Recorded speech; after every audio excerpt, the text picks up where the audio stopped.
The following is an AZPM original production. From the radio studios of AZPM, welcome to the latest edition of The Press Room.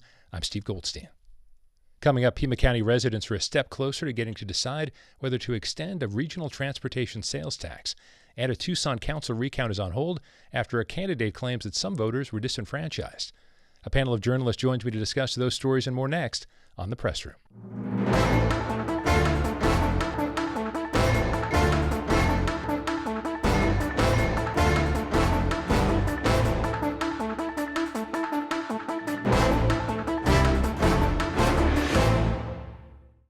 Welcome to the Press Room. I'm Steve Goldstein. Our panel of journalists today, Schmidt of the Tucson Spotlight, Jim Nintzel of the Tucson Sentinel, Alisa Reznick of KJZZ, and Steve Jess of AZPM News. Welcome to everybody. Thanks for being here.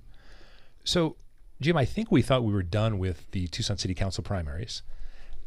Very, very close in Ward 3, 19 vote difference. We were in the midst of a recount because it's an automatic recount when it's that close. And now Sadie Shaw has gone ahead and filed suit. What is she looking for here? She's looking to throw out the election results and have a whole new election. She says that the city clerk's office and the Pima County recorder's office both messed up. The county recorder gave the city of Tucson a list of voters with the wrong party preference, and so ballots were sent out to folks who maybe wanted a Democratic ballot but got a Republican ballot, or independents who maybe wanted a Democratic ballot. And so she says some voters were disenfranchised as a result of this. We found out about it, I think, about a week before the election, and the city and the county recorder both said they were reaching out to the affected voters. I followed up last week to find out what happened to those affected voters in those ballots, and the city said they're not going to tell until they get into court on Monday for hearing on this lawsuit. So we will see if where it goes from here, but I certainly have never seen a city council race as close as this one with just 19 votes. Yeah, the 19 vote difference. So she wants to start from scratch. How many people were potentially affected that Sadie Shaw thinks were disenfranchised? There's different numbers in the lawsuit. It could make a difference. In the lawsuit, she's saying about 75 voters, and she subsequently said that further investigation has shown it goes over 100. So we'll see what kind of evidence she has for that in court, and we'll see what the city says about whether any of those ballots were actually cast in the wrong primary. Yeah, Caitlin, this is not the first time Pima County Recorder's Office has had some complaints. Has that been a thing consistently? Do you expect that to go anywhere, that, oh gosh, there's another mistake by the Pima County Recorder's Office? I mean, I certainly think that there's a specific audience that will bring this up every time something happens, but I don't think much will happen from it. It will be interesting to see what happens if we hold a new election, because turnout really wasn't very good in this election. So trying to get voters in Ward 3 to vote another time before the general election might be a tough ask. Lisa, Sadie Shaw is interesting. I mean, a little bit different in terms of her candidacy. I don't know, I ask all of you a little bit, anything that stood out in following the campaign or looking at it to see what actually made her different from Kevin Dahl? I would think in a primary race like that, people would agree on most of the issues. I think they did. I mean, I would say that her campaign was interesting. She's out in the community a lot. I've met her at various, community events, whether it was, a political event or, any other type of event taking place in Tucson. So I feel like she was definitely out there. She's a school board member. We've seen other politicians, local politicians and national, take that track as well. So, and I also think this was happening, obviously, at the time where Project Blue was being discussed. Kevin Dahl was a huge, I should say, proponent of the action groups to do away with Project Blue. He was early on very critical of that project. I think, Sadie Shaw expressed similar views, but we just heard a lot from Kevin Dahl on that because, of course, he's on the council right now. Yeah, Caitlin, is there a generational difference there? Obviously, we talked a lot about Deja Fox in the congressional race. Sadie Shaw, Kevin Dahl, any kind of comparison there? Quite possibly, yeah. I mean, she is significantly younger than him. It's worth noting that Kevin Dahl's campaign manager is in his early 20s, so he had a young team over there as well. But I think the one thing that stood out for me about their campaign that was different was that she had the backing of the Public Power Group and the Democratic Socialists of America Tucson branch. They were backing both she and Miranda Schubert, and so I think she got a lot of sway from them as well. They were doing a lot of dual canvases together with the group, so I think that maybe is what set her apart from Dahl a little bit. Jim, what do you think? I think it's a really rare thing for an elected Democrat to lose a primary in the city of Tucson. The last time it happened was in 1987. So it has been decades since a race has been this close. And Sadie clearly tapped into some discontent within that ward. And, one of her big issues was that Kevin Dahl was not having office hours in his ward office more than half a day, and I think maybe that triggered some folks. But it's hard to say because every voter has different priorities. Yeah, Steve, anything else stand out about that for you as far as the differences between Dahl and Shaw? No, I really am awaiting the outcome of the recount if they get to it, because it would be interesting to see how accurate or inaccurate that count is that was so close. Jim, final thing on this. Shaw also filed a campaign finance complaint against Councilman Dahl. Is that what are the legs there? Well, the city council will explore it. It seemed like she's concerned that the amount of money he and his family gave to the campaign, which totaled about under $4,000 out of the $80,000 that he raised, combined with his failure to report in-kind contributions of signs that he reused, is a potential disqualification, and I think that's probably it's a pretty heavy-duty penalty to come down on with something that seems more like a speeding infraction, if any kind of infraction at all. Well, obviously this is a joke when I say this, but we know what a speeding infraction happened with Senator Watsack, so we don't want to make a joke about speeding violations. You're never probably know. Right about that. So speaking of transportation, let's go to RTA next. Been a big discussion about whether this sales tax extension will go to voters. Is it going to go to voters next spring? Is it going to go to voters next fall? Will it ever get to voters? I mean, some has to at some point. And a decision was made by the Regional Transportation Authority. So, Jim, where are we heading for this at this point? Yeah, I think you're right. The wheels seem to be coming off this process over the most recent years, for the city of Tucson being upset about the share of stuff that they were getting, and being upset with the former executive director of the organization, who was fired a few months back. Former city manager Mike Ortega came in and seems to have, through the work of members of the RTA board and the staff at the RTA, developed a plan finally that will satisfy everyone. The Tucson City Council, for example, after saying that this whole thing was no good for the city, voted unanimously this week to support the proposal in its more or less current form, because they're still taking care of some details on it, and that will emerge on Monday when the RTA board takes that vote. They need to get it to the County Board of Supervisors by early September in order to actually get on the March ballot. If they don't get it on the March ballot, the tax expires, and then you got to go out and convince people to raise their taxes rather than continue a tax.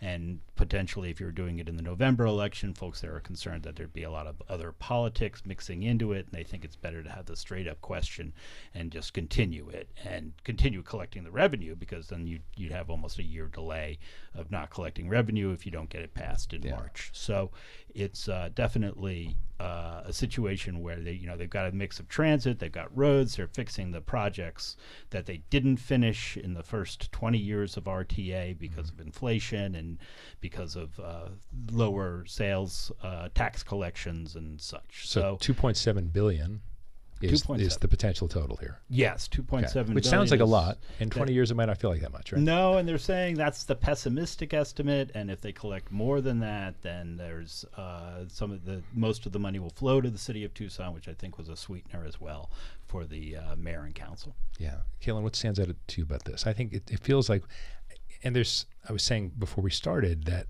it made me think a bit about Prop 414, though this is very different. But it's also, this is a sales tax extension, not a new sales tax, et cetera. Could there potentially be any sort of lingering dark cloud because of that vote? Oh, sure. Yeah. I mean, anytime you're asking people to dish out more money amidst financial uncertainty, and this process has been so messy, and the public is very aware because it's been playing out in their face, from the firing to Matt Hines coming on board, and we have the two board members that have voted against this proposal. So it's not a sure sale for voters when you can't even get the board that's backing it to fully agree that it's the right thing to do. But I do agree. It is probably much easier to ask people to continue to pay something than to pay something that to them at that point in time will feel new, even though not really. So, Jim?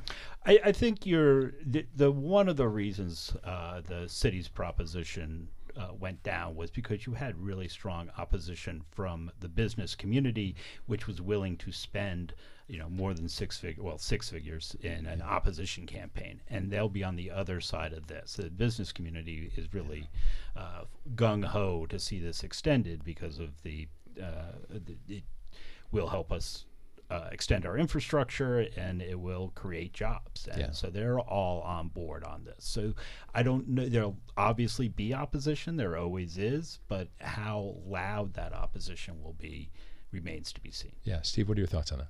Just that it's down to a question of approving an imperfect plan now or waiting longer and possibly see it voted down. And so it may be a question of the perfect being the enemy of the good here. They'll probably push to get the election in March. And when you're talking about the RTA, you have to say the wheels came off the bus. That's the appropriate analogy. So the wheels on the bus were not going round and round? Is That's that what right. you're saying? Okay. Well, at least one got stuck. Okay.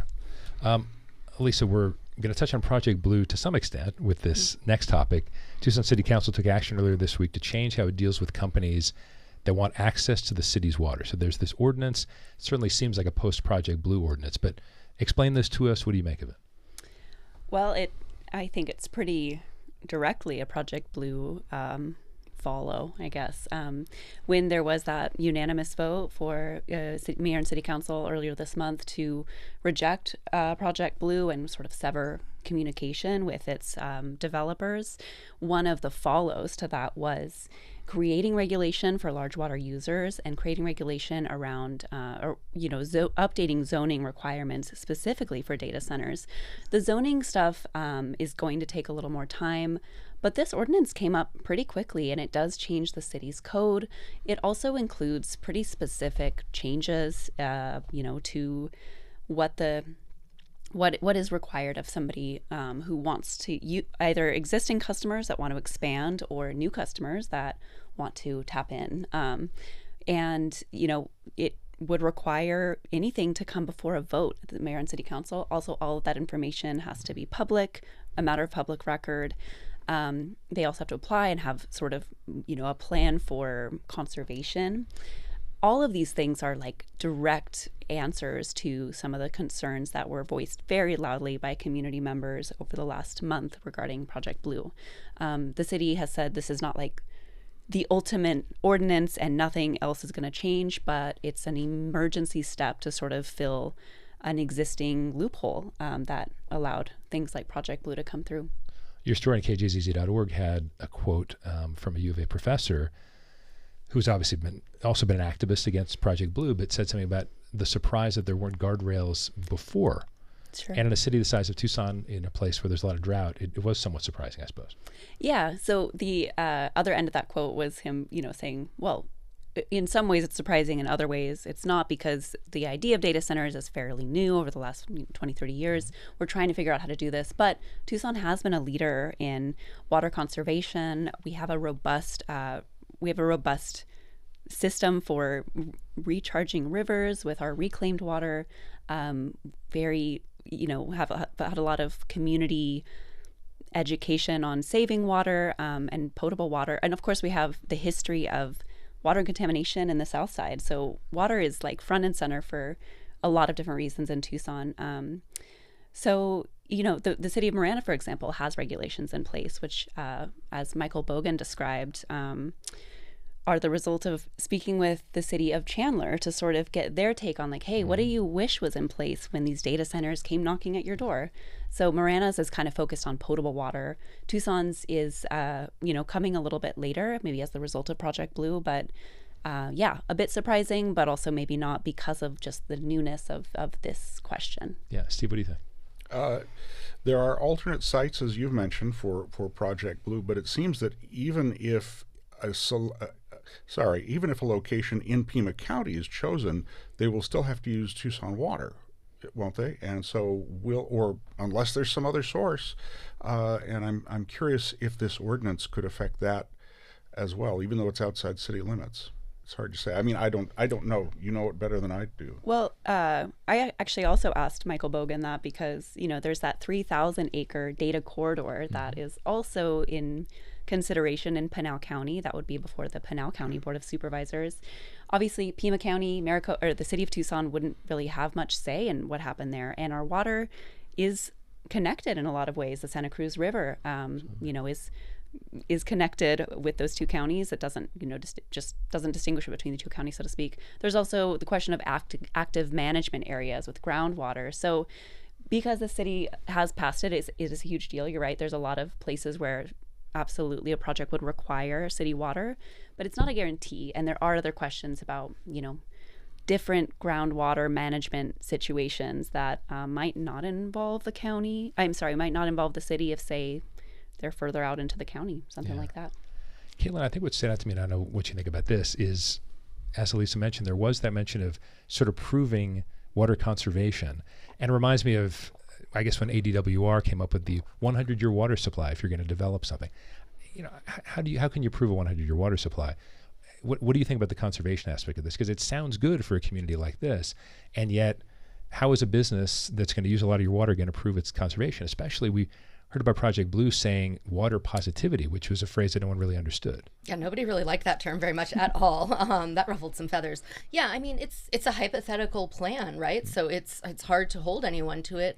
Plus, when we're talking about companies that are backed by Amazon, what's going to happen if they don't stick to it? We're going to find them. They don't care. That is no skin off their back. I think we are seeing play out in real time what happens with the billionaire agenda. And if this is what they want, is data centers in southern Arizona, I don't think that we can do much to stop them. I think we can delay them, but we have that state-owned land. We have those privately owned plots. If they throw enough money around, somebody's going to take that money. Yeah. Jim, what do you think? I think it was long...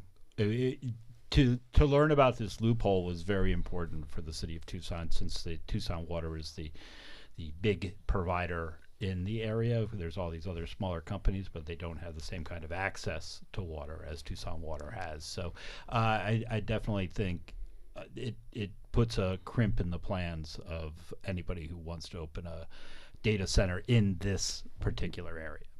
So then that also brings up the question that keeps coming up as to whether Tucson is not being jobs positive enough, shall we say. And obviously we've talked about this before in the program, that there were going to be some construction jobs that almost everyone agreed were real, a good thing, but very temporary. And then after the fact, is this another thing that potentially, for those who are on that side of the issue, as far as, well, you're messing up with job creation, is that something that is Tucson shooting itself in the foot potentially here? A lot of folks are thinking environment first, Tucson quality of life tied for first, but then what if there are no jobs for what could be a rough economy for the entire nation coming up? Potentially shot itself in the foot. Okay. Yeah, sure. I mean, I think the whole thing rolled out very poorly because they did so much behind closed doors and then kind of sprang it on the community and said, oh, by the way, we're going to be using a lot of your water. And that's a trigger point for people. Whiskey is for drinking and water is for fighting, right? Yeah. So they realized, I think, that I think the council realized they had been pulled into this thing a little too quickly. And obviously the citizens were very upset about the notion of this. And, there was certainly the idea of using reclaimed water was a good one, saying it would take a couple of years to build the pipeline, which, again, would have been good infrastructure. It would have definitely brought some development out to that southeast side of town where you don't have much going on beyond the county fairgrounds and a racetrack. But I think that, the whole approach to this was poorly done. Yeah. Alisa, final thought on this one as far as the water situation? Yeah, I mean, the potable water was a hard sell for people. A lot of the testimony we heard from was also, like I said, from Southsiders who were like, we know this story of a huge company, whether it's Raytheon or Sam Hughes, coming in and promising a lot of jobs. And in turn, we have water that's been poisoned for decades.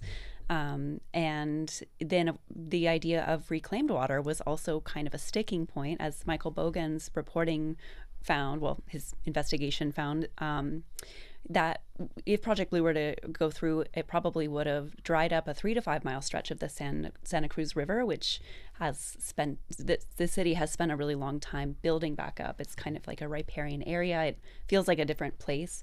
And for a long time, as Jim noted, it was really unclear where the water, reclaimed water, would even come from. The idea that it would take certainly 2 years was also a huge question, because as we know, large-scale construction projects don't always go as planned. Steve, let's move on to President Trump. On one of his social media feeds, I'm not sure which one, said he wants to get rid of mail-in voting. So we go back to a time when he was initially told mail-in voting was bad for Republicans. Then I think he learned at some point that it was good for Republicans. Now he wants to get rid of it again as people get nervous about what happens in 2026. So Secretary of State Adrian Fontes had a strong response to that. What did he have to say about that? You want me to say it, don't you? I do. It was the first time, I worked in radio since the mid-'70s, and it's the first time on a radio newscast where I've been privileged to use the phrase, and I quote, pound sand, which is exactly what Adrian Fontes said the president can do if he issues an executive order outlawing mail-in ballots. Fontes is a believer in the mail-in ballot system, as are election officials of both parties, based on their experience. And Trump's latest push to outlaw them seems to have come, at least partly, from his conversations with Vladimir Putin in Alaska. At least that's what he says, which I wouldn't take election advice from Vladimir Putin under any circumstances. Although he seems to win a lot. He does. He does. But maybe for some special reason. But it's not. It's not because of the paper the ballots are printed on. Yeah. It may be other things. Yeah. So, Caitlin, how important has mail-in voting been in Arizona? Pretty important. Critically important. Yeah. I mean, and voter turnout still isn't that good. So if we make it harder, if we make people have to go to the polls again, I don't think this is going to be good for anyone, especially democracy. We're all supposed to get time off work to go to the polls. Who knows how often that plays out. But yeah, mail-in voting has been wildly popular in Arizona, and especially in southern Arizona.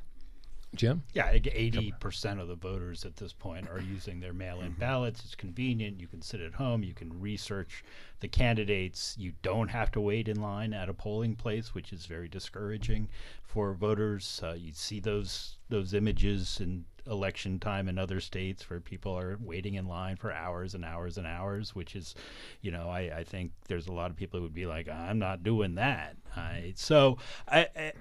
And the allegations of fraud in mail-in ballots are completely unsubstantiated. We don't believe that there is, bamboo ballots being snuck in by the Chinese, or a massive effort by political strategists to go out and trade 6-packs of beers for people's ballots. And I've heard the craziest stories from a lot of people about what they believe is happening here, and none of it is true. No, it's been proven not true over and over again. So going back to what Steve had to say about Adrian Fontes, don't states have the right at this point, with the help of Congress, if Congress steps in, to actually carry out elections the way they would like? Yes, states are under the Constitution, which I think is still law of the land. The states have the rights to design their own election systems. So I don't know how far this is going to go. I think even Trump backed off and said, well, maybe I'll just try to start some kind of political movement in order to do it, rather than trying to ban it outright. But Adrian Fontes, the Secretary of State, has also said he's very concerned about elections being canceled. Absolutely. And other sorts of tomfoolery when the election time comes around for the midterms. So definitely something to keep an eye on. No question. So Alisa, go ahead, Steve. Sorry. President Trump is fond of finding emergencies where other people don't see them. He said there is a policing emergency in Washington. He said there was an immigration emergency along the border. I'm waiting to see if he finds an election emergency sometime between now and November 2026. Right. And as long as he keeps saying it, many of his followers will believe it. Yeah. Or choose to. Unfortunately. Yeah. Alisa, I'm sorry, we have like a minute and a half on this, but so let's talk a little about voting. Prop 308 in 2022. A majority of Arizonans said, yes, we want to give in-state tuition to DACA recipients, dreamers for the most part. And now we're seeing Chris Mays, the Attorney General, saying, yes, this does not somehow disconnect with federal law. And yet we have a couple of gubernatorial candidates who are saying, no, Chris Mays is wrong. Can you give me a Cliff's Notes version of what's going on there? Yes, super Cliff Notes version. Okay. This stems from an April executive order from Trump, essentially directing the DOJ and the Attorney General to investigate local laws that appear to favor immigrants. He specifically called out laws around in-state tuition. Now, it should be noted that, as Mays has noted, Proposition 308 specifically does not do that. It only opens up in-state tuition to people who have spent at least 2 years at an Arizona high school and graduated from Arizona high school, regardless of their immigration status. So previously, DACA recipients are paying, 150% undocumented, totally out-of-state tuition. So it's a huge barrier. It's really changed a lot. And the argument economically also was so that if DACA recipients and dreamers more broadly could stay here in the state, they would also stay to work here and boost the economy. So a lot of questions about what's happening next, but that was the basis for 308, and it was very popular, had bipartisan support back then. And dreamers at that point were popular in a bipartisan fashion. Thank you all for being here. Alisa Reznick of KJZZ, Steve Jess, AZPM News, Jim Nintzel, Tucson Sentinel, Caitlin Schmidt, Tucson Spotlight. Thank you all for being here. And thank you all for being with us for this edition of The Press Room. I'm Steve Goldstein. We'll be back next week.